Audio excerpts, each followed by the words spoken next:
Back and forth tonight over a power line project that could cut into private property. Either which way, it's going to affect somebody heavily. Somebody's going to lose a lot of money. We're going to lose a lot of money. And that's where we begin tonight. The new project includes a 70-mile transmission line that would run across Baltimore, Carroll, and Frederick counties. But as Fox 45's Jessica Babb is showing us, some property owners say this project could cost them big time.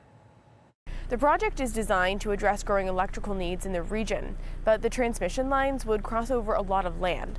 Property owners say it'll hurt their businesses and farms.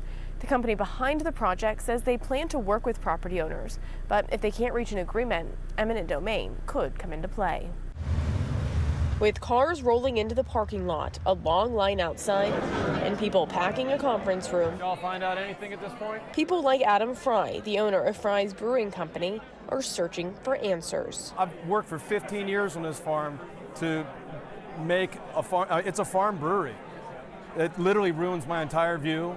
Every wedding that we have booked, millions of dollars. I mean, millions of dollars thrown out the window right now. With tables scattered around the room for an informational session, community members came by the dozens, many of them sharing concerns about a new power line project. It's going to degrade our property values. We were hoping to have input. There's been no opportunity for that except for signing up on different lists.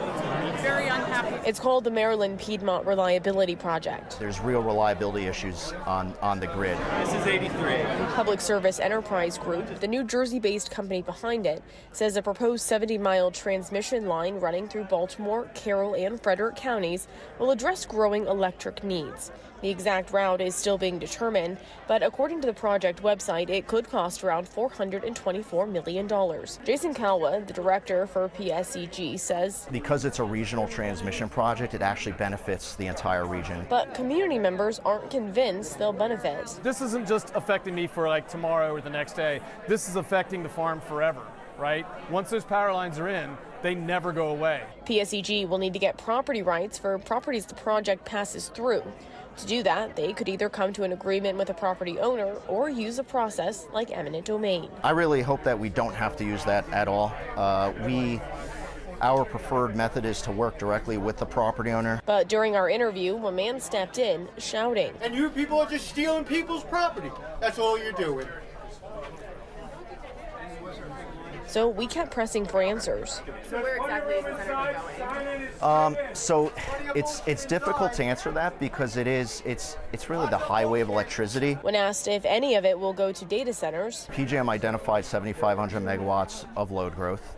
Part of that load growth is data centers. To be clear, there's also a lot of generation retirements, 11,000 megawatts. So I mean, it's can't look at it as at one piece separate. There's actually more generation retirements than load growth. While PSCG says they want community feedback and there were company reps available to talk during the session, Delegate Nino Mangione, who represents Baltimore County, says, What I see right now is what I believe to be a total lack of transparency. These people should not get off the hook without having to answer questions directly from my constituents. The people that live in these communities, I think they need to do a lot more to be. Right now, the transmission line is expected to be operational by 2027. But again, right now, the exact route for that line hasn't been decided. Officials say they hope to make that decision later this year. In Baltimore County, Jessica Babb, Fox 45 News. I'm Mary Bubala. Thank you for watching. Here's another video for you to watch. Also take some time to subscribe to our YouTube channel.